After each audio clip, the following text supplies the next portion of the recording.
What is up, everybody, and welcome back.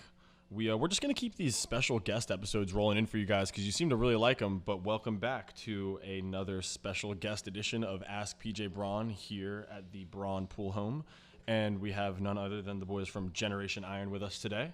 We are honored to have them here. They were here to talk to PJ about a couple things and get a little bit of footage, and so we figured we might as well get a little bit of footage with them. So we're here to just do a little bit of banter and probably do some of our own Q&A. Yeah, we're turning the tables on them because they do the interviews. Are we allowed to talk about why you guys are here? Of course. Talk about anything. All right, well, I just did an interview with Generation Iron, and we're allowed to say the name. Yeah, so the documentary is going to be called Bigorexia, and you guys can say like what made you guys want to do this, the idea behind it, and. First of all, I got to say on the record, man, you give one of the best interviews. In the industry, Thank you. I'm not just saying it because we're here, man, but shout out to you, man. Well, the check is in the mail, so I appreciate it. That's me joking to all the haters, by the way. So. We're really happy to be here, PJ. Mostly because obviously we appreciate the time that you give us at Generation Iron, and we're very excited about Bigorexia. I think this is a project that is going to open up the world to really muscle dysmorphia on a bigger level, and I think this is the right time now to tackle it in a perfect interview with you, and people are going to be really excited to hear you. Thank you.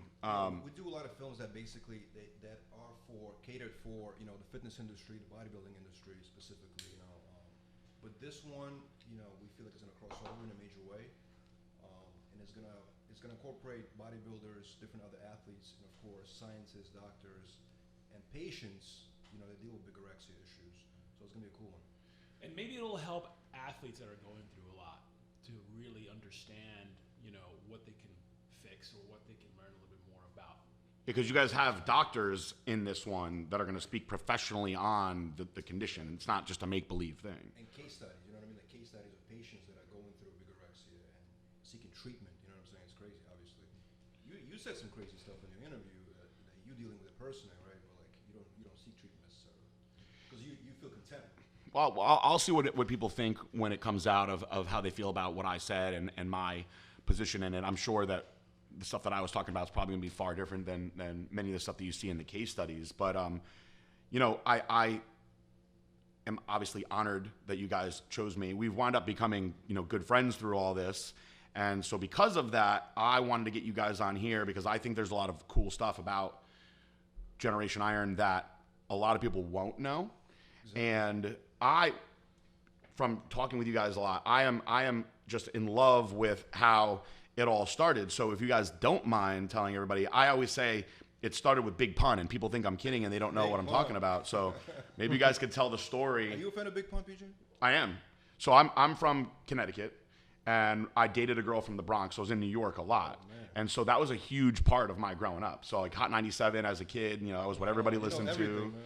So that was our time. So, Big Pun was very, very, very popular. And so you guys actually did a documentary on Big Pun. That was actually one of our very first films.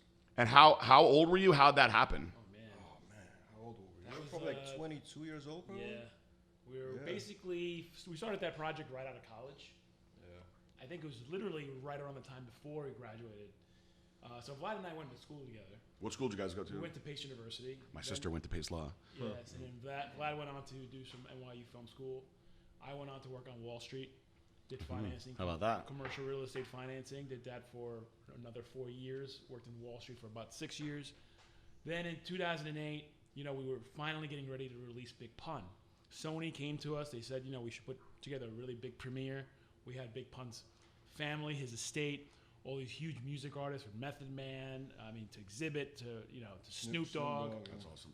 And this big premiere happened on 57th Street at the DGA Theater in Manhattan, and it ended up being sold out. We had all this media coverage for it, and we realized this was a huge opportunity that we really enjoyed as well. And 2008, we left what we were doing and we partnered up together. I left finance.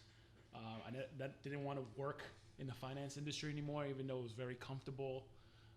And Vlad and I formed a partnership together, and we've been producing ever since. But the crazy thing about Big Pun is obviously, famous rapper, and unfortunately today a lot of people don't remember him. So it's cool that you actually brought it up right now. I think our age group, for sure. Yeah, for sure. We all know Big Pun, but Yeah. did you guys love Big Pun, or did you just love rap? Like, what was it? No, Big Pun was that story. You know what I mean? Because you remember this before Eminem. Yeah. Big Pun was the outsider. You know what I mean? He wasn't getting respect. He was Puerto Rican, and he wasn't getting a lot of respect in rap. So he had to prove like 10 times harder that he was the hardest MC out there. You know what I mean? So Big Pun really proved, and he became popular when he was like 25, I think, or 26, and he died when he was 28 of a heart attack. He was way over. By the way, and that's actually kind of ties into the fitness industry, right? Because Big Pun was overweight, and he was struggling with weight issues, and he died from that. He went to Fat Farm. He was trying to like lose the weight. It just wasn't happening. He died from a heart attack. So it's a very tragic story at the same time. Yeah. And that kind of like ironically led us into the, eventually led us into Generation 9 and the fitness industry, Now, when you did the Big Pun documentary, did you feel like you loved Big Pun, you loved the story, and you just wanted to make a documentary, or did you think you were going to do stuff with music specifically? Well, that led to us doing, we partnered up with EMI Music and Sony. We did other documentaries in music and a lot of work behind the scenes for the music industry. But when we did a Big Pun film, it was more just the story of Big Pun. We weren't going to make music after that. It was just really telling a story of Big Pun and kind of like reminding people, who he was and really uncovering the story. You know what I'm saying? You were just really into him, and it just so happened to be that he was in music, and exactly. that's how that rolled. The guy had a tremendous vocabulary. I mean, if you listen to his music, you'd know that this guy had, incredible smart. He was really intelligent, incredible charisma as well. Just he had a lot to say and tell the world. And I encourage people to go right now on YouTube or wherever, iTunes, and just listen to his first album and the second album. Just hear it. The first album was a big deal, man. Capital Maybe Pun we is can a big put deal. a link in the description to the Big Pun interview. Do you think that a lot of the young guys will know about Big Pun? I mean, I know about him. I can't say I know like songs off the top of my head. I'm sure if I heard a song, I would recognize the beat or the lyrics, but I wouldn't necessarily know it was him. But because I think he was just right before my time. Like I just turned 27 this year, so I don't know if like any of the dudes in the call center would really get it. Well, I think that if you're like 35 to 45, the discussion is always on like Biggie and Tupac. Right. Who is you're about 10 years younger than me. Who is the discussions of the best on? Yeah, who is the discussion right now? It's a good question. Right now, I'm not like really sure, but I think for sure, like when I was in high school, it was whoever was hot at the time and Lil Wayne. And Lil Wayne. It was always Lil Wayne or whoever. What do you guys think of Lil Wayne? It's cool. I think Kendrick Lamar right now is considered. Kendrick Lamar is hot. You know what I mean? Travis Scott is hot right now. Yeah. Like, but lyrically, like who's really delivering the lyrics? Probably Kendrick Lamar. What about Eminem through over the years?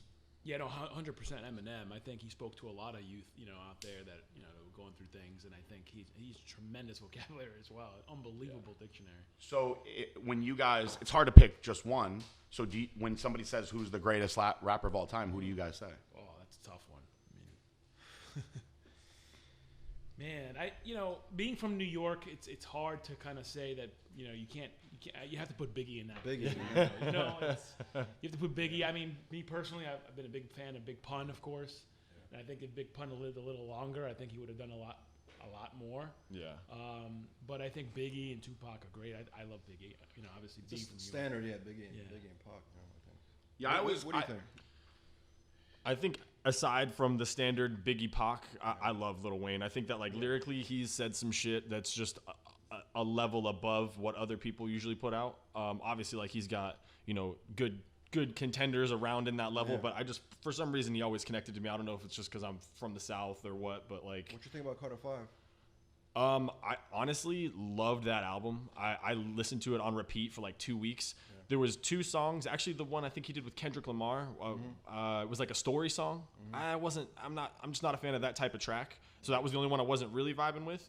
And over time, the last one he did, like dedicated to his mom, that one grew on me. I wasn't like a super fan at the beginning when it first came out, but over time, those were the only 2 I didn't really love. And then the last one, it was like I like it. It's good. Like, for sure. Yeah. I'm so far removed from it now that I just don't really enjoy most of the rap that's out now. I just don't. When I listen to. Come on, PG. People are gonna think you're getting old, man. I guess I am, because when I listen, people always make fun of me when they come over here. They're like, "Oh, you got the throwbacks on today," because I still listen to like the Chronic, like early mid '90s stuff is my favorite time for music. So after like the early 2000s is when I started really getting out of it. Although I will say, where I come from, everybody loved Wu-Tang, and then all of the albums that kind of spawned off, all the individual albums that everybody did from Wu-Tang were all really popular when I was, still listening to rap music, but I just don't really care for most of the rap music now. I just don't like the sound as much. Yeah, that was one reason why I liked the Carter 5 was because it wasn't like mumble rap. Like it was something new. I think that was as close as we were going to get to the Carter 3. Yeah. To my, like, me personally. Yeah. Like it wasn't on that level, but it was like next best to what he's put out, I think. Mumble rap is what people like now. I know. Yeah, I know. What year did Big Pun pass away? 2000. And you guys did 2001, so you guys did it in 2008 is what? Yeah, so we were shooting since 2004, I think, right? Or I think 6, something like that. 2006, yeah. It came out in 2008, yeah. Do you have any connection with any of the people that you worked with for that anymore? Yeah, yeah, absolutely. We're very close with his family after that. His wife, specifically Liza, she was going through a lot of different, obviously when he passed away, it happened so abruptly, I guess. So the whole world kind of like went upside down, you know what I mean? So she was dealing with a lot of stuff, and I guess she's getting better now, But that's good. So how did you go from Big Pun into the bodybuilding world? Good question. How do we do it?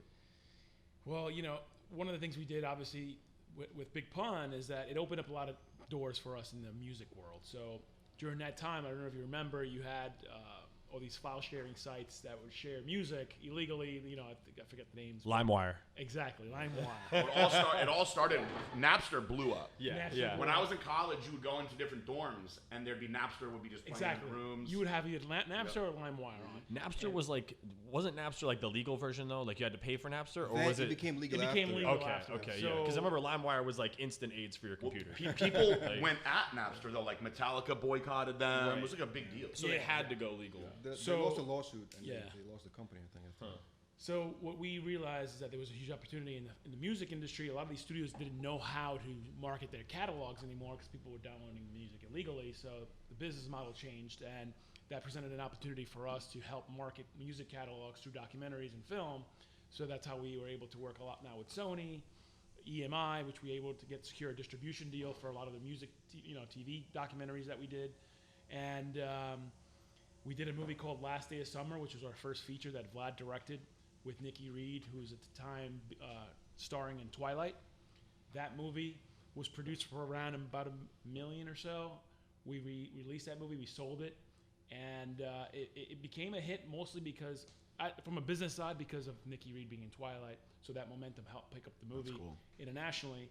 And we started working on Generation Iron. We met Jerome Gary, who's the original producer of Pumping Iron, and the director, who's his name again? Yeah, I forgot his name, but Jerome was the main guy behind the film. Yeah, Jerome Gary, and he's based out of California.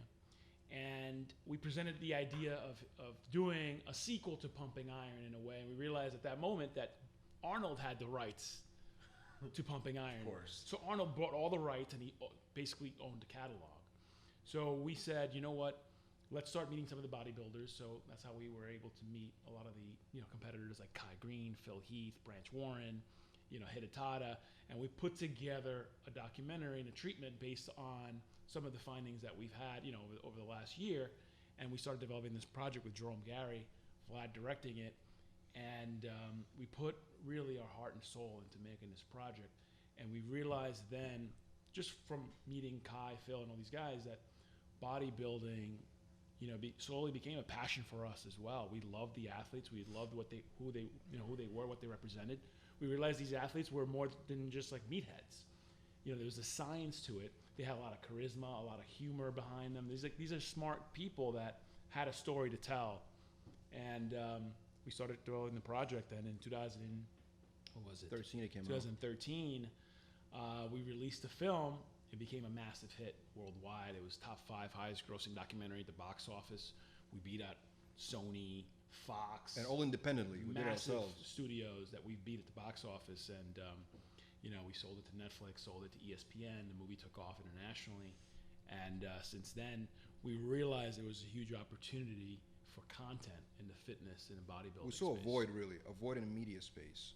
Really, Joe Weider was the smartest guy in the industry, and he kind of created the media and everything else. He created the industry, basically, you know what I'm saying? So When he sold the magazines, that's when the media as we know it in the bodybuilding space kind of crumbled.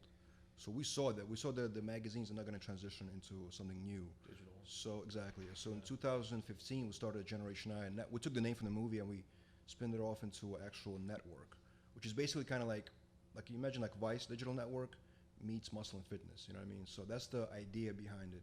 And now basically it's a platform for original content like the Muscle Mogul that we did with you, all the different series and shows that we do, and also movies. So we use it as a marketing platform for films, original films, like Ronnie Coleman, Generation 9 2, etc. And it's also a digital network at the same time. Yeah, so throughout the years, what we did was, before Generation I, we had established relationships with Netflix, ESPN, Hulu, Showtime, a lot of big cable TV and studios.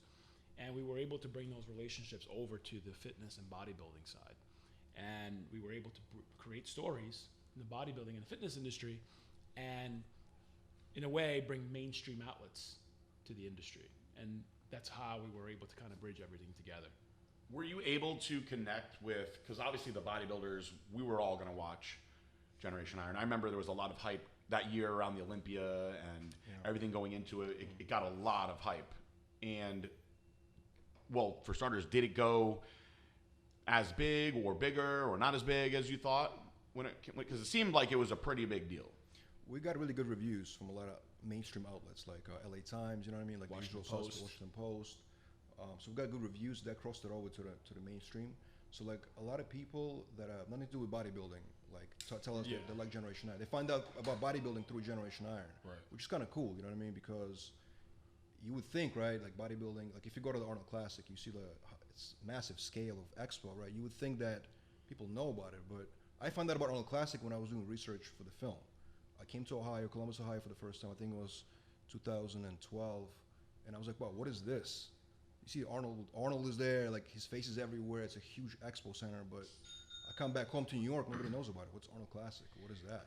You know what I'm saying? So we found out last time we were there that weekend alone supplies 50% of the revenue for that city. That's what I heard too. Amazing. Crazy. Insane. Yeah. Wow. But for the year. You also find that many of the people that are there don't know much about bodybuilding either. Right. They just know of the event. Exactly. Right. I mean, and the thing is about Generation Iron is that we created a story that really represented the true hard-working American spirit, really, which really is significant, and it symbolizes putting in hard work and sweat into something that you want to achieve, that you want to achieve a goal on, and that's what Kai represented. That's what a lot of these athletes represented in this film. And after Generation Iron, we received messages from people around the world saying, because of this movie, I'm working my ass off to stay in shape, to lose 100 pounds. It's not about being this mass monster, but it's also about the true hard grit, determination, and the spirit that you have. And that's what really what meant a lot to us as well. I think that, I don't want to say this like as a true definitive fact, but I think that Generation Iron did a lot for putting Kai Green out there. He was very popular anyway, but it seemed like Kai Green became more of a household name after Generation Iron. People think that we prioritized Kai Green in the film and made Phil look bad. That's what people. A lot of people do think that, but right? I don't think it was intentional though. I definitely don't think that. We never gave anybody a script. Yeah. Like you say this and you say that. Like it kind of happened. You know what I mean in the film. Like one guy's a champion. He's on top of the world, and he looks more like he has more wealth. You know what I mean? So always gonna look like the other guy's an underdog. You know what I mean? Especially when he looks a certain way and he does things a certain way, he talks a certain way, you know what I mean? Kai has that charisma in him. So we never intentionally were like, let's make him look bad. It never happened ever. And I don't think Phil looks bad in the movie.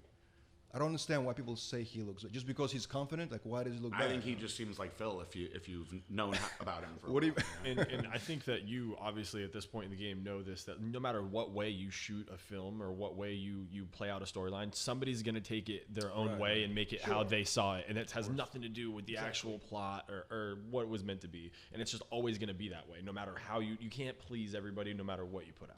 Well, if you look at the history of competitive sports, right? You always look at competition. You have the underdog, and that's really what a lot of big leagues sell is really the underdog versus the hardcore winner.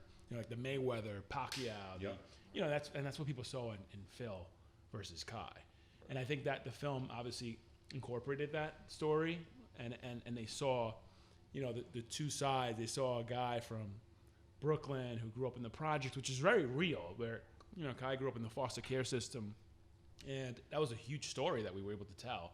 And people identified a lot with that. And people identify a lot with underdogs in sports films. But there's also other stories like Branch Warren, you know what I mean? Hidetada, you know, there was Victor Martinez and stuff like that. There's other guys also that I guess maybe people don't talk about them as much, but they also played a big part of the film. Was there anybody that didn't like the way they were portrayed in the film? I know Branch Warren was upset because he fell off the horse in the film, and everybody kept talking about it, Yeah, I remember that. That was like that. It was cut into memes and stuff. Yeah.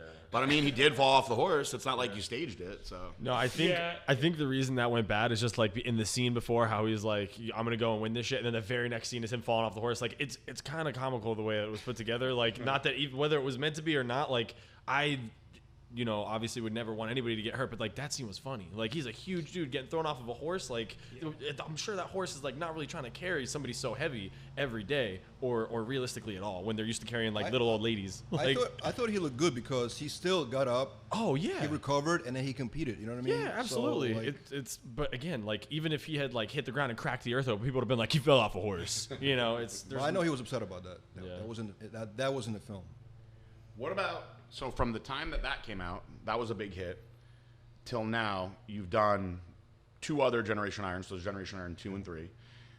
You've done my favorite is the Ronnie Coleman one. I think everybody really loves. That's a special one, Ronnie Coleman, yeah. Most people told me that they cried in the Ronnie Coleman one. I think that it's different if you've seen Ronnie Coleman's whole career.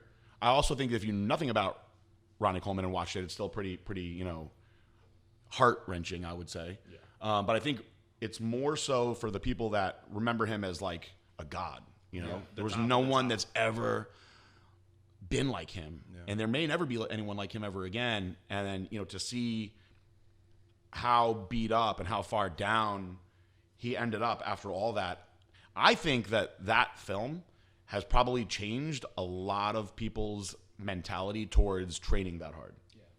That's another one that crossed over the most, I think, after Generation Iron, because people saw it on Netflix. And again, regular people just discovered Ronnie Coleman and they're like, wow, you know what I mean? It was a very drastic comparison to where, like you said, when he was training to how he looks now, and he's still going through pain and the surgeries. So it's a very drastic, like, 2 drastic human beings almost, like, you know what I mean? Yeah, people are so used to seeing just the upside of being a bodybuilder or just the upside of winning a competition or something like that. And they don't ever really think about like the long-term effects of doing what we do to our bodies and for just a trophy or just for, you know, to say I won first. And it's when you see, like you said, that drastic comparison, all of a sudden people are like, oh, that's what happens? Yeah. Oh. Yeah. I mean, when we were discussing in pre-production and development for this project, you know, we said we have to make this film because there's nothing like it.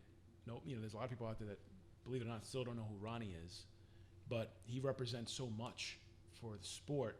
And is a guy that really lives and breathes the sport, and that's what Ronnie represented. And I think that just being able to get phone calls from all over the world on this project, we even got phone calls from politicians on the film. Really? Yeah, from politicians that said that they loved the movie. That's awesome. You know, people saying that, you know, this is like an unbelievable film, but it was just really, really something special for us to create for Ronnie. And I think that, you know, I don't think Ronnie even realized how far this film would go and how much impact it would have in his life too. But I want to give a shout out to him because so when we're talking to Ronnie making this film, you know, I told him if we're going to do it, we have to bring the cameras into your house right now and show what you're going through. And he said, all right, he was fine. He agreed to it. You know what I'm saying? Where I don't know. I mean, like, I don't know if I would agree to that if I was in his position, right? To show that, but he seems like he's very humble about it, and he's all right. You know, let's show that. Yeah. And that was the story. You know what I mean? Him agreeing to that. And bringing the cameras into his house and showing him with his family and showing him going through the surgery. Like I brought the cameras into the surgery room. You know what I mean? And he agreed to that. That was very special for the film.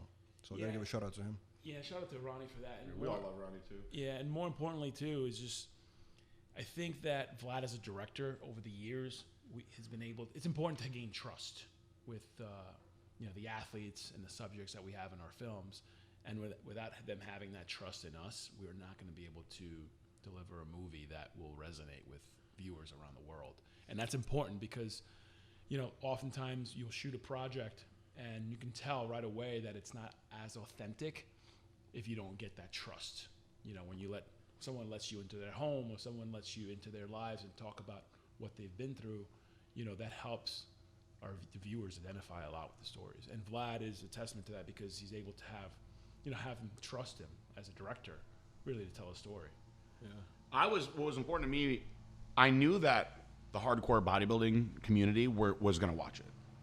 What was important to me, and I actually said before it came out, I said, I bet you that we'll all like it, and it'll probably fail to reach the mainstream. And it worked, which is great. And I think that helped open the door to a lot of people that wouldn't know anything about bodybuilding to, I think some of the personalities, of course, helped that. But I think it definitely generated some interest that now people may look at bodybuilding a little bit differently, and they may be a little bit more interested in some of the news stories. But do you think they'll be looking down on it? That's my question, kind of like you being a bodybuilder yourself, right? Do you think when you show something like this, right, do you think people are more concerned, or they, you know what I mean? How do you think they look at it? What do you think? I actually think that when you, like you said, gain that trust with an athlete or realistically any individual that is used to being in the spotlight as the king of the world or the top dog or the best at anything, whether it's, NASCAR or whatever it is, when you're used to being the best and being seen in the public's eye that way, for you to have the mental ability to put yourself out there, not at 100, way down in the depths, like, not really knowing if you're going to get back to where you want to be, just making sure you're taking the steps to get there. I think that's what really adds the real dynamic that people get sucked into, because they're like, yo, he was the best ever, and it could happen to me. It could happen to anybody. Yeah. It's what makes you really, like you said, resonate with that part of it. It's not just we went in and made it look like something was the story we were telling. It's the real story. That's, I think, hard to look down on, and people that would look down on that, they just miss the whole point of the entire film. Right. Like, have you had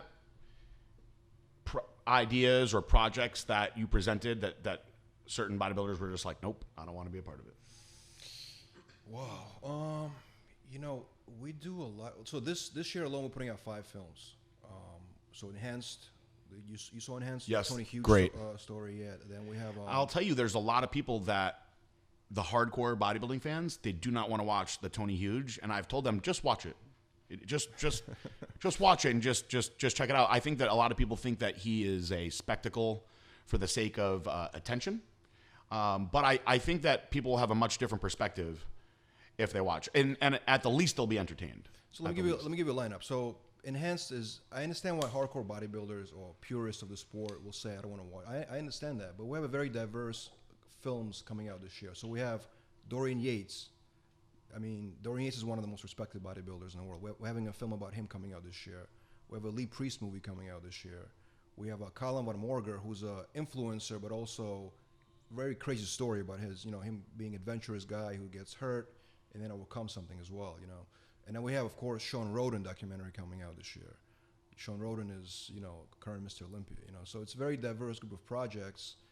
And, if you don't like Enhanced for whatever reason, I'm sure you're going to like something else. So as far as pitching a project and somebody not liking it, we didn't necessarily reach that point, I think. Yeah, I mean, it's funny, we get people that say, oh, we love Enhanced. We love the movie. We think it's our best film yet from Generation Iron. Then we get people that say, we love Generation Iron 3, more than Generation Iron 2. Then we get people that say we love Generation Iron 2 more than Generation Iron 3. So there's a film out there within the Generation Iron catalog space for everybody. The one that I have seen take the most criticism has been Generation Iron 3. That a lot of people say they love Generation Iron 1, Generation Iron 2 they liked. A lot of people say they feel like Generation Iron 3 left them almost like, well, where are they going now? Did you do it like that on purpose because there's going to be a Generation Iron 4 coming eventually, or is that just how you guys wanted it to go?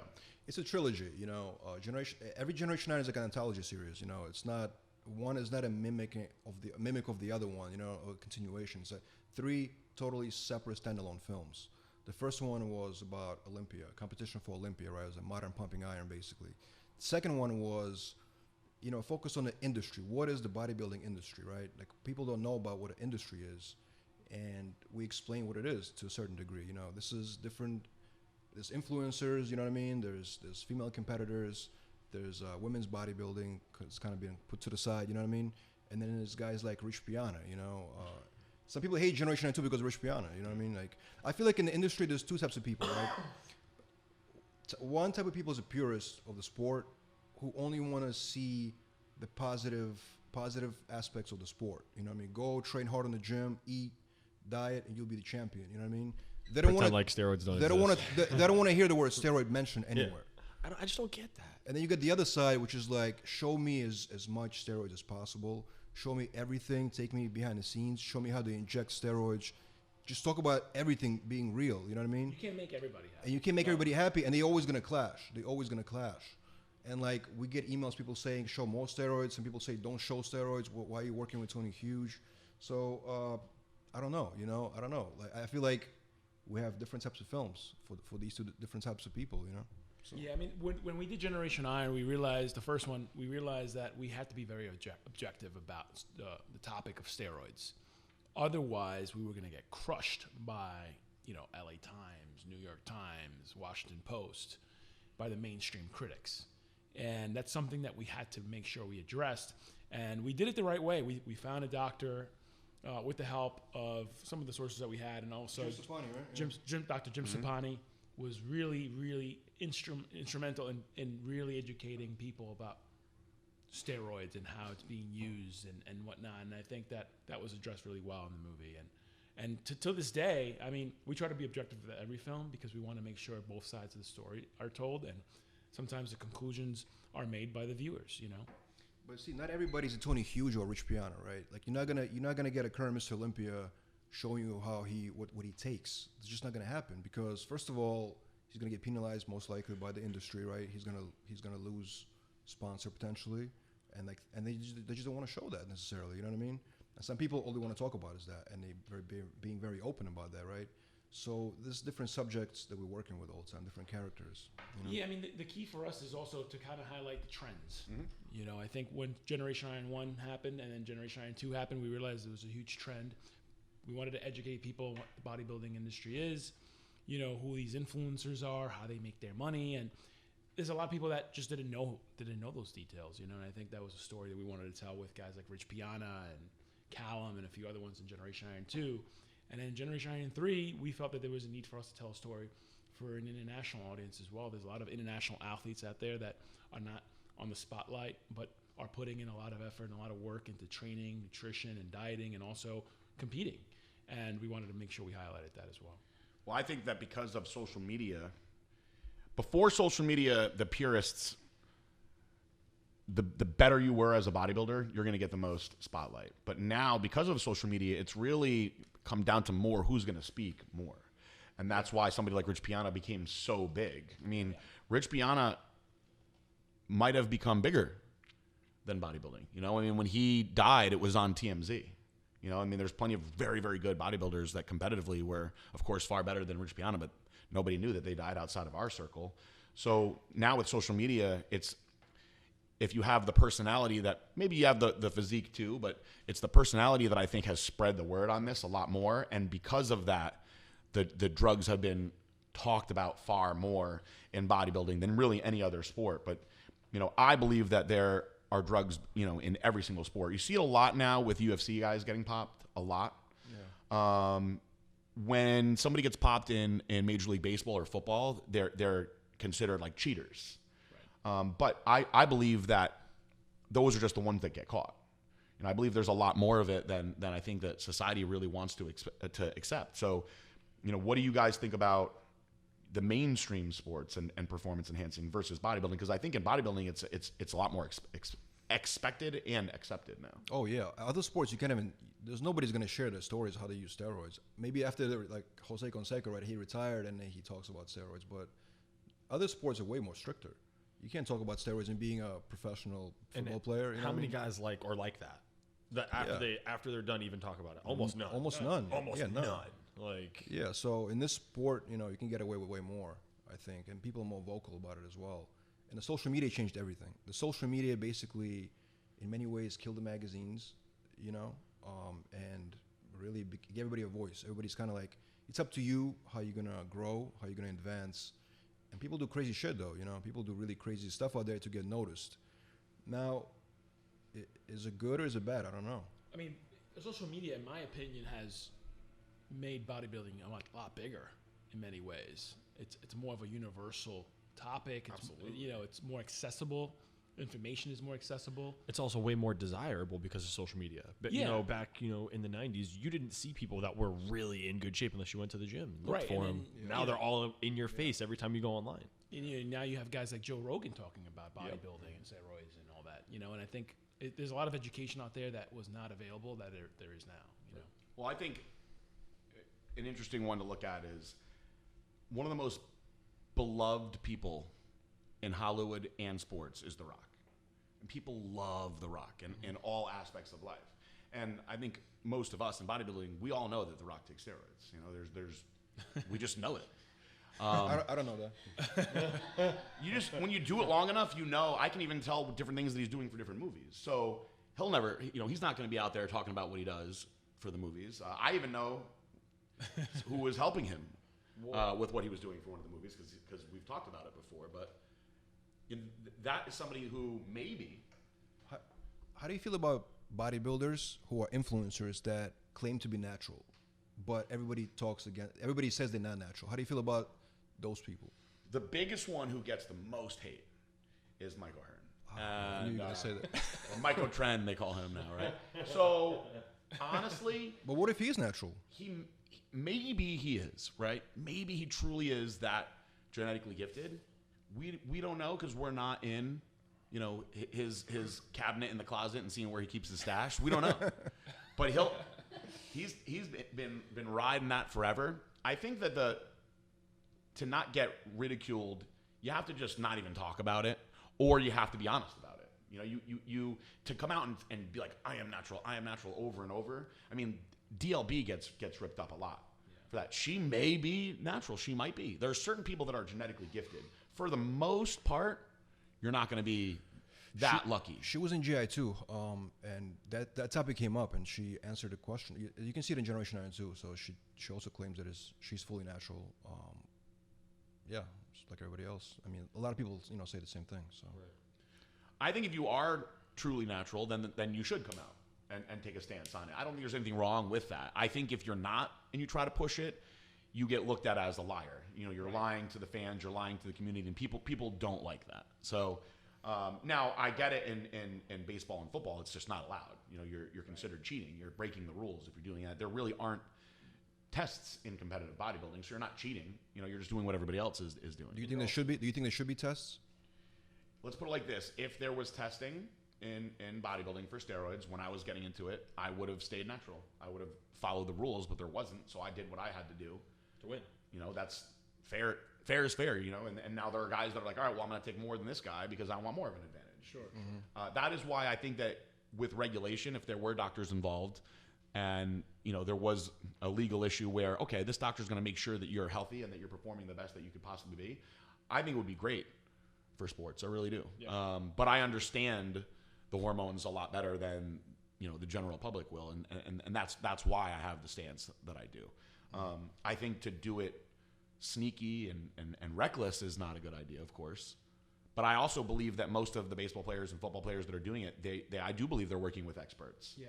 And I do believe that there are many ways to get around the tests and whatnot. And there are cover-ups for when they get popped most of the time. And I really find it hard to believe that somebody bought something from Vitamin Shop without knowing, and then they failed their drug test, and they use that to cover things up quite a bit. Yeah. And I just like anybody that can know like things like the clear existed way back, and now like people like The Rock wouldn't have access to that, or like wouldn't have the ability to have something like that designed specifically for them with like all the money in the world. It's kind of far-fetched to think that like, oh, it happened back then, but it's not happening now. Mm-hmm. Like there's guys that you can see like The Rock is the easiest example because just no one's genetics are that good. I mean. He's only looked better in the last 20 years. He's like Roger Clemens. He's gotten better with age. Now, we had our athlete, Keon, who we put it out there that he was That's a natural. good example, actually. And we drug tested him. We did everything. And there's still a lot of people that don't believe Oh it. yeah, we've seen the comment. Most people still probably don't believe. I wouldn't believe it if I didn't see the Right.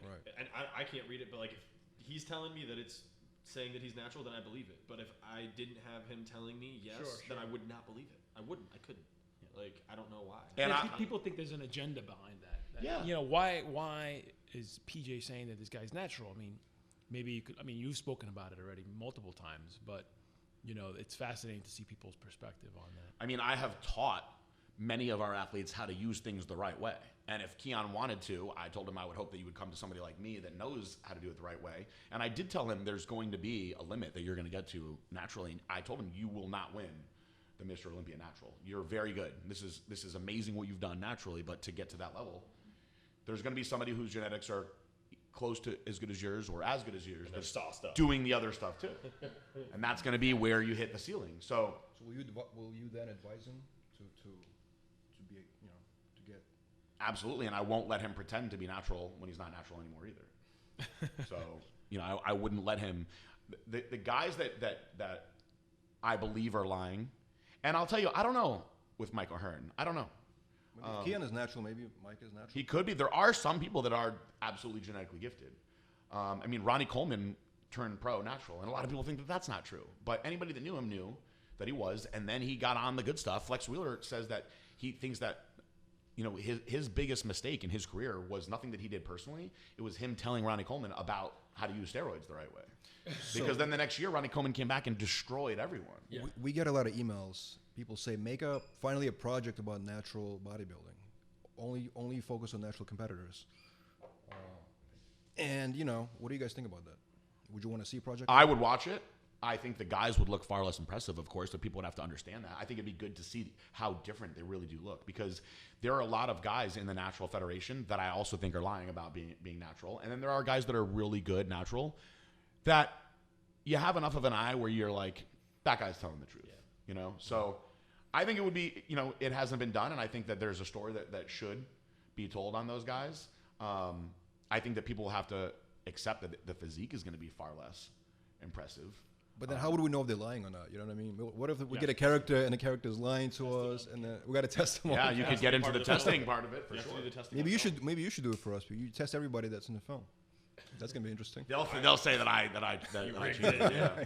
To be honest, going back to what you were talking about with Generation Iron having a video for everybody, you know, when you look at the human mentality and then you add something like physical fitness and you say, well, there's people that are going to do it simply for like vanity reasons, and then there's going to be people that truly legitimately are just chasing a healthier lifestyle, and then there's other people out there that are like so paranoid about dying that they're like, anything I can do to extend my longevity is why I'm doing it.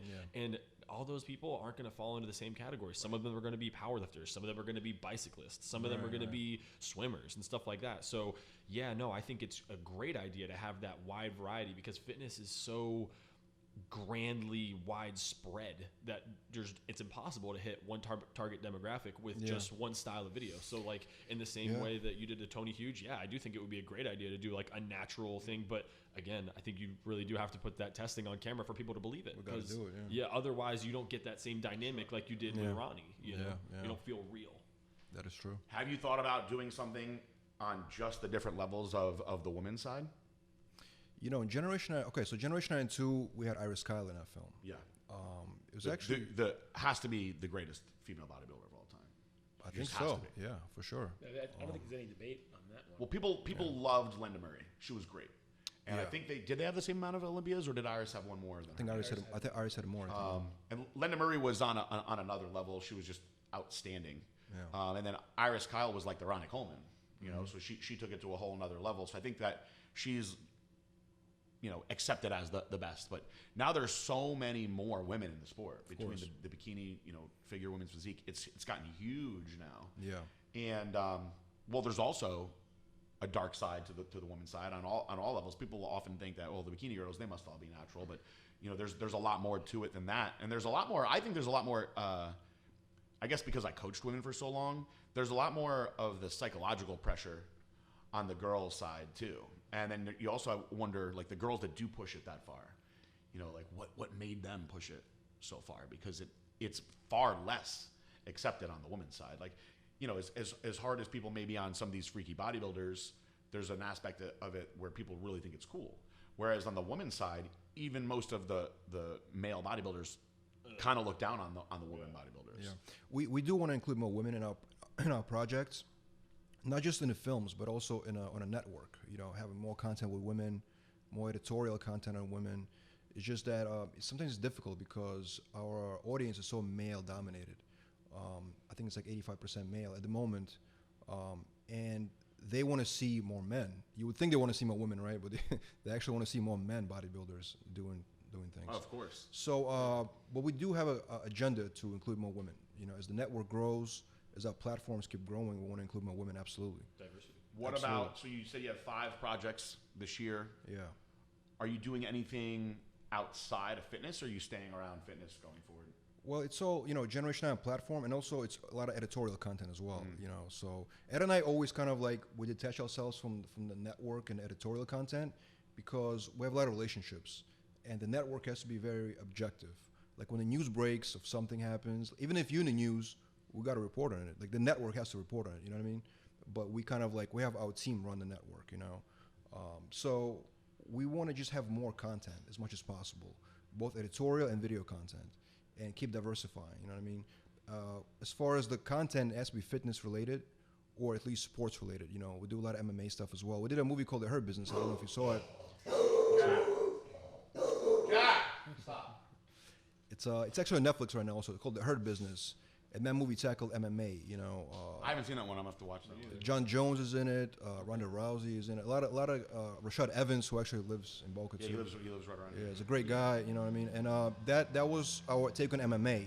So we definitely want to also do a lot of more work in MMA world as well. Cool. I think that because the training is so tough in MMA, there's a lot of, I think that most people that are into bodybuilding, I find, not all of them, but are into other sports as well. And a lot of bodybuilders are really into MMA also. And I think that when you're working out, you may not like, you know, CrossFit, for instance. But at the end of the day, there's a lot of hard work that goes into all of it, and there's a lot CrossFit of is hated, man, by everybody. It right? really, it's strongly hated, but it's arguably the most popular. Yeah. You know, there's Which CrossFit. is probably why it's so widely hated, is because it's more exposed to the public that they can see it and be like, I don't like that. I've had a like lot of CrossFit competitors tell me that I would love CrossFit if I got into it because of how competitive I am. Did you try it ever? I didn't at the time when it was first popular because I thought it was fucking stupid. Excuse my language. But I have a little bit different perspective now. I think there's something to be said about trying to be the best that you can be in whatever it is. So if you want to be the best chess player, you know, do what it takes to be the best chess player. If you want to go to CrossFit and beat everybody else and beat your personal self, then that's great. That's your personal choice. So I actually respect CrossFit a lot more now than I did. And some of the CrossFit competitors are phenomenal athletes. And I'll tell you this, I've watched some of these Reebok games, and I think most of them are on steroids, for sure. And that could be a whole nother side of, you know, what are the CrossFit competitors doing? I also think that CrossFit almost like, I don't know if it's been said very blatantly like this, but I feel like for whatever reason, it almost has like a stigma of if you do CrossFit, you're natural. Like they try to like push that like, oh, we don't take steroids. It's CrossFit. It's not bodybuilding. Right. It's not the gym. It's CrossFit. Right. So, but then like, y'all are clearly taking sauce. I mean, like, the good CrossFit girls are beasts. They're jacked. Yes, much bigger than They're jacked. Well, most people assume that if you're leaner, you don't take steroids. So people assume that men's physique don't use enhancement from his drugs. Meanwhile, you have all these actors, which you know, taking steroids. You know, there's been rumors out there as well, and confirmations from people that Tom Cruise has taken steroids. And you're right, this guy's lean, thin, but you know they're enhancing them. Look at American History X. Ed Norton in every other movie is ridiculously skinny. And in that movie, he got kind of jacked. Yeah, he is pretty jacked. You know, he got kind of jacked. I find it hard to believe that he just worked out for a little while and got that much bigger. You know, and then all of a sudden he got that much smaller. After there's certain maybe movies. He's taking Blackstone lab pro. I would send him some. Definitely. Those are the ones that people say that those have steroids in them anyway. So. I mean, there's movies where I think Mark Wahlberg's physique has totally changed. There's even a movie where Ryan Reynolds, to me, I was like, there's no way that he did this. Exactly. Natural, Oh, yeah, you know. I know. So Exactly. Yeah, I've seen that. And like even like Jonah Hill, like she has insane transformation. Like there's no like Winshaw or anything there. Yeah. Like I don't know. You know what I'm saying? Like when you have the ability to have the best doctors in the country. I mean, I don't know. The and ones that aren't that expensive. Yeah, when you're competing for a big role like that, millions of dollars. What are you willing to do? Absolutely. Why would you not? Yeah, these dudes are doing it for a plastic trophy, but you wouldn't do it for like a $3 million role. Find it hard to believe. Like, and you know that there's the ego side of it as well too. That you're cast in this role to be the strong guy or the army hero or whatever it may be.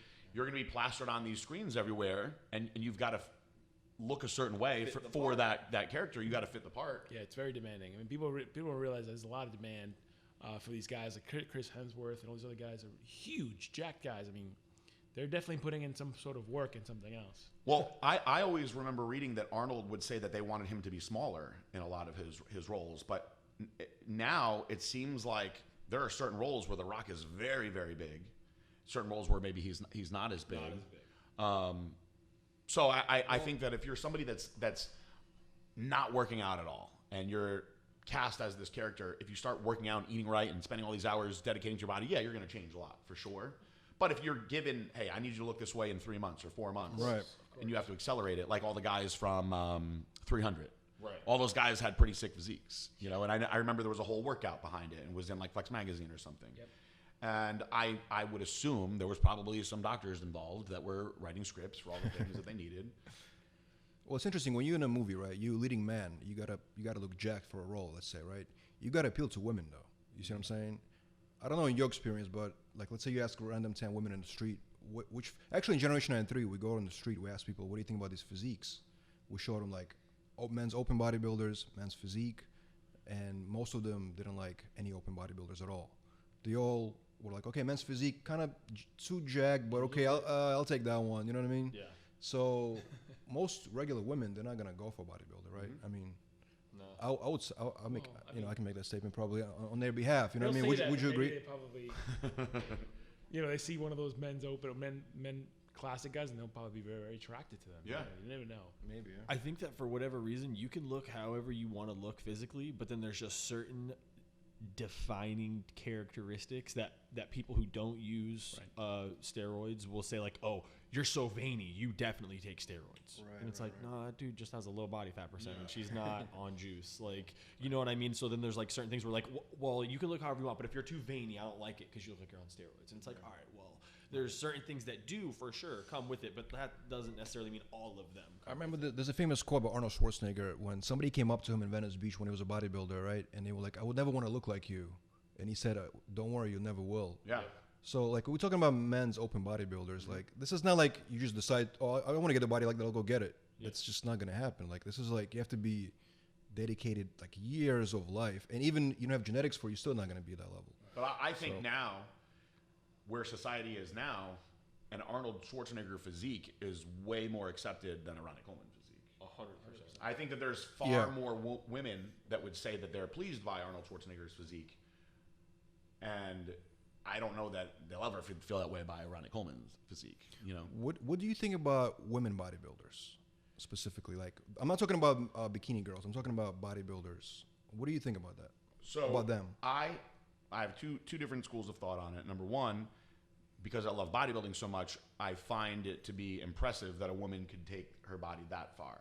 As far as a physical attraction to it, I don't find it physically attracting at all. And I often think to myself, I'll definitely be getting some emails about this, that I wonder what happened to them that made them want to change themselves that much, because the amount of like androgenizing effects that happen to the changes of their face, their hair, a lot of them lose their hair, they start shaving, all these things, their voices change so much. So you're changing yourself so far away from what made you, what you being a woman in the first place. I often just wonder psychologically what caused that to happen. So it's a little bit different for a guy. A lot of guys got into it for sports. Maybe they did it because they thought they were going to impress some girls, and then they just fell in love with it. For a woman, you're changing yourself so far. Yeah. I don't want to say I categorize it the same way as somebody that goes through a sex change, but you're changing yourself dramatically on the woman's side of it. I asked that question to Iris Kyle, who was in Generation Iron 2. Because like, if you let's say, post a picture of her or somebody like her, on stage, let's say, right? You post a picture, you'll get a lot of just the worst kind of comments possible, right? So I asked her a question: how do what do you feel like when people say that about you? And her response was, I'm not in a beauty pageant. I'm not here to look for your validation. I'm here because I was professionally competing for so many years. So I was trying to meet the criteria to win a show. I'm a professional athlete, and I think that's what's important to remember in this conversation, right? They did it because they were competing, just like the men's open bodybuilders, right? So it's just not accepted by the society, or even the fitness industry don't accept them either, because that's why women's bodybuilding mostly non-existent at the moment, right? Only a few shows, I think, right, offer women's bodybuilding. Yeah, it's almost gone. Almost gone. Yeah. It was going to be gone and has slightly emerged again, but they took it so far, and that is a testament to the drugs specifically. You think the judges were also at fault because yes, they were given? They're rewarding it. You know? So when you first started bodybuilding on the women's side, what the bodybuilders looked like was, by today's standards, appealing in many ways. I think a lot of people thought that Corey Everson looked hot, and she was Miss Olympia, and it wasn't till, really the first big monster was Bev Francis, who's a legend in our industry. And that was the first woman that people were like, wow, that kind of looks like a man in a way, like how could she be that big? And, then the other girls were like, well, I'm going to be bigger than that. And it's the competitive side of it. You're going, with the criteria. So the judges, kind of like men too. Yeah. If the judges didn't reward that, though, like if the judges were like, nope, you're too big, we're going to keep doing it like this, then other women, I don't think, there still would be the ones that want to be abnormal, just like the guys that want to pump themselves up with synthol. But if you were staying with the criteria didn't need to get so extreme. It would evolve, just like the sport has evolved anyway. But, the things that are changing the sport as it goes on, yes, there's advances in what we know about nutrition and training. But it's the different drugs and the different uses of the drugs that are changing the physique so much. And anybody that thinks otherwise is fooled. Most of the questions that we get on the podcast, and I always tell people all the time, like, how many times do you want me to answer the same questions about steroids? But that's like the main thing that people want to know. They want to know, what do I take to do this? What do I take to do that? And, I've said numerous times, like, look, I can tell you the best cycles that I've used or things that other people are using, but your odds of looking like these people that you want to look like are very, very, very slim because they have a lot of other things going for them as well. But as science progresses, people are figuring out other ways to do things to take themselves farther and farther. So if you have a woman doing the same thing, well, the woman's physique, which hormonally is going to limit them to only being a certain size no matter what, well, now you have the presence of male hormones. Right. So you have now the ability to have a male-like physique. Do you ever feel cautious when you give advice about something like that on your podcast or when people reach out to you about that? Yeah, and I've always been a lot more conservative when it comes to women, and I know that there's people that are going to not do what I say, and I always thought it was important to let them know, these are the things that can happen wrong. If you don't listen. For sure, So if anything, I always try to look at it as where I'm trying to help people not screw themselves up bad. And of course, I'm not a medical doctor, and most of the stuff that I'm speaking on is from practical usage and people that I've worked with practically and people that I'm friends with that have told the truth on certain things. But, there's just not any compiled data on if a woman takes all these male hormones, here's what's going to happen to her, Yeah. Well, and I think the judges playing a big role in it is not just rewarding the people that are doing more, but also then what happens when somebody gets third or fifth? What do? They go backstage and they ask the judges afterwards, what can I do better? What do I need to improve? What can I do? And the judge says, oh, you need bigger shoulders. You need bigger glutes. You need smaller waist. You need bigger this. You need bigger that. You need to do this. And like he said, with the way the woman's genetics are designed, it's not designed to make your shoulders as big as possible. When, let's say, the woman that won maybe has that genetic part that's gifted of her, and then the judge tells you, well, you need to make yours bigger. Well, the only way to do that is through an anabolic. Like, there's what other way do you want that to happen when somebody's already at the pro level naturally, and you tell them, well, you need more. Well, that's the only real way you can mold that aspect of the sport is through drugs. Like, it's a difficult sport, man. It's a difficult sport to even be a part of, man. Has anyone ever given you guys a hard time and said that maybe you're celebrating steroids in a way by the stuff that you put out? Especially with that Tony Hughes enhanced I think project. after Tony Hughes enhanced, I think yes. But, generally speaking, no. Before Tony Hughes, I don't think so. I think people wanted to see it more, just wanted it. have us just feature more information about steroids? I mean, we take precaution. We got to put disclaimers. We have a series right now with Nick Trigili. He's obviously, he gives advice, and he, from his experience, tells people, what he thinks is the right, anabolic or how to train properly or whatever. You know what I mean? And of course, there's gonna be people that are gonna be like, "Why are you giving him a platform?" We get a lot of those people that write to us and say, "Why do you give this guy a platform? Why do you give this guy a platform?" And the idea is to have a very diverse platform with different content, and for as many people as possible within the industry. So I'm sure we'll get more, But we never try to celebrate anything. We just try to tell a story for the most part. Yeah, I mean, right now we're just focused on, obviously, the content and the films is really the heart of Generation Iron and of everything that we do. Our content now has become very global. We don't necessarily just depend on, iTunes, Netflix, Amazon. We're essentially everywhere, right? So we also have athletes from Brazil that are massive. They have like 3 million followers. Sometimes some of them have like 1.2 million. Felipe Franco have 1.2 million YouTube subscribers. So there's a lot of different people that want different things. With social media, it's kind of brought so much together. Outside of the USA, like, what are you guys really seeing the most? Like, I mean, I think, like I said, social media brings us all together, but things are obviously different in different countries. Sure, yeah. You guys are traveling to all these different We are, countries, yeah. right? I mean, we've become a vertically integrated company in the sense that we, in addition to the content and films, we're also, we just took over or acquired Jim Fuckery, which is a huge Jim Fail company, Jim Fail video, Instagram video. We also acquired Strength Wars, which is a big digital brand that pins bodybuilders against power lifters. So we're essentially monetizing our content across the board. We're not necessarily just on YouTube or on iTunes or monetizing our content there. We're also monetizing advertising across Instagram, social media. So we're universally integrated company where we're also monetizing our content digitally, also working with TV networks.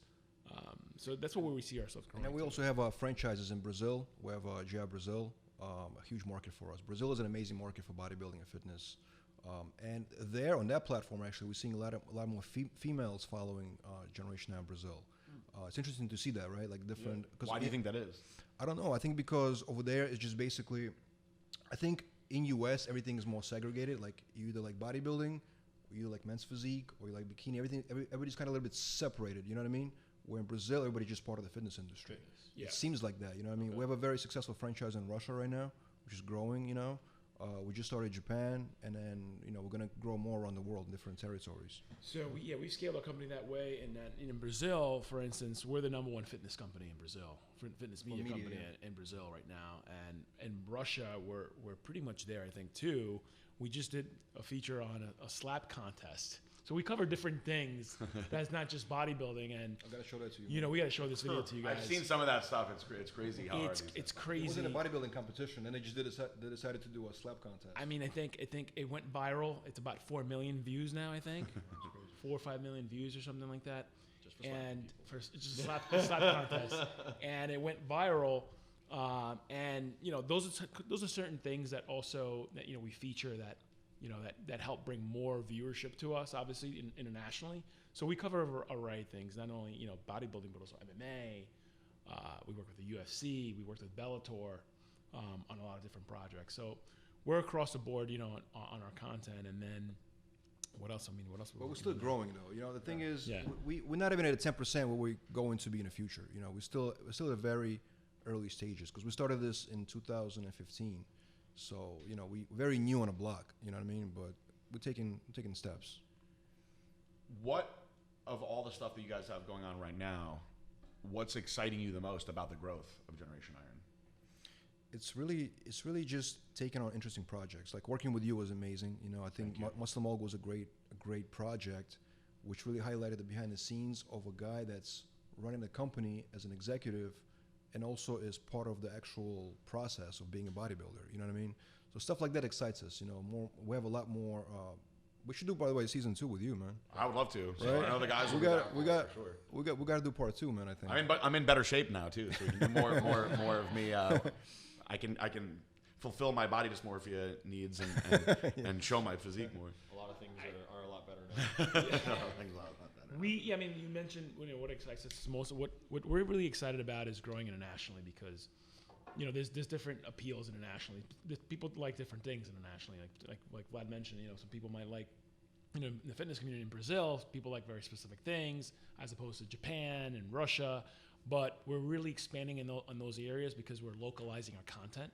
So when we produce and shoot our content, we localize it in those areas. Same thing with our editorials and our publishing. We have our writers that are based in those areas.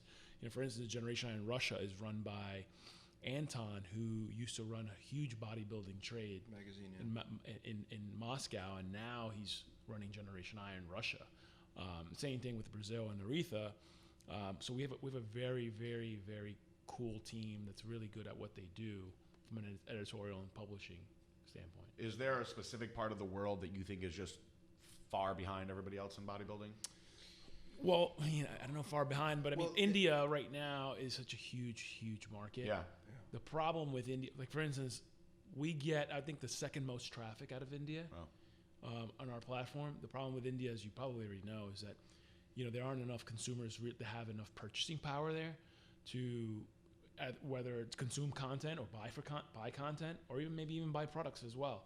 But I think in the next 3 to 5 years, I think India will be a market where consumers will have more purchasing power. Yeah, India is a pretty big market for supplements too. So people say to us all the time, like, what are you guys doing, with like Asian countries, and they're the most people there. And there are a couple brands that are starting to make some traction over there. Really, I see mostly it's just like amino acids, like very basic stuff. But in the supplement world, we know that's like the toughest spot to get into. India is actually pretty big for supplements. Brazil is huge. They have a very strict laws. What's amazing market for bodybuilding is Iran. Yeah. But it's so closed off that you can't do any business there really. That's the only. But if let's say the gates would open up, everybody would just go right there because the people love bodybuilding over there. We got into this past year. We got into Qatar. We've had some negotiations with Kuwait. So some of the Middle Eastern countries we're seeing more. UK is pretty big. Australia we do quite a bit. There's just not a ton of people in Australia either, but bodybuilding's pretty accepted. Australia over for there sure, for sure. It is, yeah. I know that in Brazil is huge. It's just the companies that we've seen really kick ass in Brazil are Brazilian companies, So there are brands that are doing more down there. We're trying to do more down there, and there are a lot of really great athletes down there too. Yeah, for sure. Men and women. So I love the sport. So I like to see it everywhere. I like to go to different countries and see what the gyms are like. What supplements people are taking, what the people look like, what's in. It's something that I'll always be passionate about. So I like to see all the different content anyway. What do you think about the bodybuilding gurus? They get a lot of flack, I think, from the. Yeah. So sometimes people will call me a guru, and I don't really like that term. I'm not a self-proclaimed guru. I'm just going to answer questions most of the time on my own practical use and the stuff that I've read. I think that the problem that I have with gurus, I guess, is that the people that really sell themselves as a guru that are perhaps giving out incorrect information or promising these results if you do exactly what they say, because there are actually many things that will work. There are many things that will work, and to say that this is the one way that will work for everybody, there's just, unfortunately, the human body is so different. That's just not always going to be the case. Right. And if it's self-serving, to make your money, and that's what I typically think it is most of the time, it does turn me off a little bit. I do think that there are guys that just know a lot more on certain subjects, as far as coaches go. I mean, I don't think anybody would discredit like Chris Aceto for being a really, really good coach. His guys always look good. He knows a lot about nutrition. He knows a lot about the human body.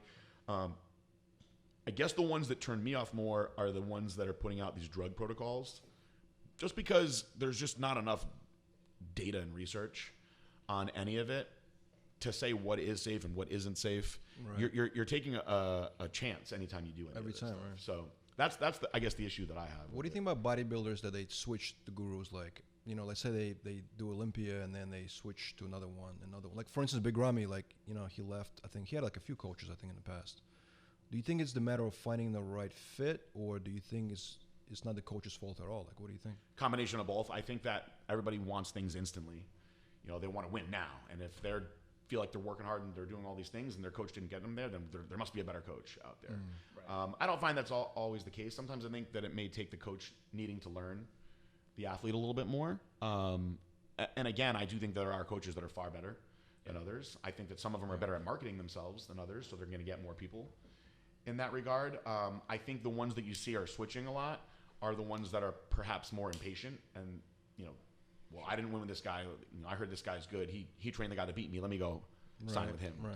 I think most of the time, if you're patient, I do think there's enough good coaches out there, and we're all kind of sharing the same data for the same part, that I do think that it's worth it to be loyal to a coach and give them a chance to learn you. Yeah. But if you feel that you've put in a lot and you're not happy with the direction that you're getting, then there's nothing wrong with switching. Right. I do think that people switch sometimes far too quick. I mean, I don't think that Rulli needed to be trained by that grandma lady. You know, I don't know that was the best thing for him. But I guess he was loyal to her. Have you met Grandma? Myself, no. I've seen her. You know, when he first started this, just to see him with her all the time. I used to think, like, how is that old lady spotting him when he was training heavy? You know, I haven't seen her in a long time. not in a long time, but I mean, he's obviously come very, very far since then. Yeah. So, would he have come this far if he had not done that? I mean, probably not. I guess, right? I guess that's just one of those things that it's like, for certain people, I feel like the stars align and it seems like it's the perfect match and nobody could have been better and like they did everything right. And then there's just other people that like go through those same individuals and just don't seem to have the same results. It's like you said, it could be mostly coach, it could be mostly individual, it could also be timing of that when they had that coach. But you don't hear about, and they're not going to let you hear about, is the good commercial coaches that have lots of mistakes and mess ups. You don't see their people, you just see their top pros. Right. And the top pros are top pros mostly because they're genetically superior, not because they got a special juice protocol or a magic diet that worked that well for them. Interesting. That's the case all the time. Is I see people like, well, I'm going to sign with this guy because he coaches this person. Right. Like, well, guess what? That person was going to be good with anybody.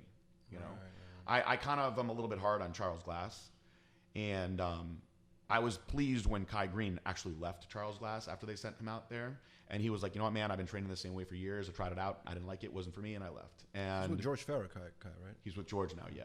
Do I think that George is a mastermind? No, to be honest with you, but it worked for Kai and it worked for some of those guys that are genetically superior. So I think it would be great to see some of those guys take a completely average Joe and document them taking these guys into being top pros. That'd be great to see. That's a good show. You That's a have good series right you there. give me somebody that does that. I'll participate in it, and I'll do it for free. By the way, I'll coach. Find me an average guy, and we'll see how far I can take them if they do exactly what I say. But Let's do it with Mike. the I can do it, Mike the Compass. The average coach is not going to want that out there because they're making their living on it, and they just want to show you the good stuff. That's the big thing. Yeah, I agree with you. It's crazy. Well, I don't want to take too much of your time. I know you guys have a lot going on. I appreciate you coming down and doing this with us. It's a pleasure, You man. want to leave us with anything exciting before you go? Oh man. May 10th, Colin Van Morger Unbroken documentary drops. May 10th. You guys should definitely check it out. You guys have been working with him for a while. Yeah, we also Ed manages him as well. Yeah, so I manage Callum. I've been working with him since late 2017 or I think early. Yeah. Are you managing many people now? So this is actually a good question because, you know, with Kai was someone that we really grew close to working with, and after Generation Iron, obviously a lot of opportunities, you know, happened for Kai, and we were really happy for him. We realized that in the bodybuilding industry, there isn't enough support for the athletes that want to Strongly do agree. Yeah. other things than just bodybuilding. And, you know, we saw an opportunity to help some guys that we felt we can help and bring more to the mainstream because we felt they had the talent, you know, they had the ability to act or whether to be on TV. And Kai was one of those guys. To create crossover opportunities as much as possible. So we started working with Kai and Adam. And, you know, we got Kai, you know, we got him an agent at Gersh. And we were able to put together a very definitive plan for him to get into more TV and film. That's why you also saw him on Stranger Things on Netflix. He's also been auditioning a ton. A lot, yeah. We were able to help get him acting and TV training as well. So there's a lot of opportunities for Kai that arise, in that space, and we've been instrumental in helping him, bridge over to more mainstream stuff, and that's what we've done with Kai, and with guys like Callum, we saw that opportunity as well. So with Callum, when we came on board, we saw that there were opportunities for him outside of just bodybuilding, more in the branding space for TV commercials, but also for film and TV. And with Callum, also we just signed him on to Gersh as well. I managed Callum. We'll help negotiate his deals for a movie Bigger that he did. We helped get him on different projects. He's actually auditioning right now for different films. He's been seen by the Marvel team, which is Sarah Finn's office. She's the main casting director for Marvel. He's been seen. This is something that people don't know. He auditioned for Creed 2 to play Ivan Drago's son. Oh, cool. And he almost got that role. He didn't get that role because Sylvester wanted an actual boxer, which is how they ended up with Florian, who I also actually work with. And we saw an opportunity to help Callum. So we present a lot of opportunities for him outside of bodybuilding.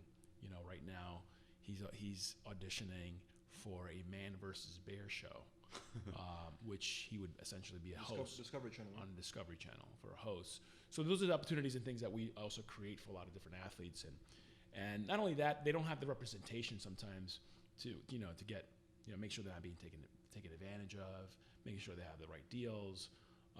Callum is one of those guys we help as well with his sports nutrition company, making sure he's a co-partner, making sure he's being taken care of, things like that we help these guys with, in addition to getting a more TV acting training, which we were doing with Callum. So we do that with Callum. We're also working with Zach Ainsley, Zach Perna, a new guy that we just signed out of Australia.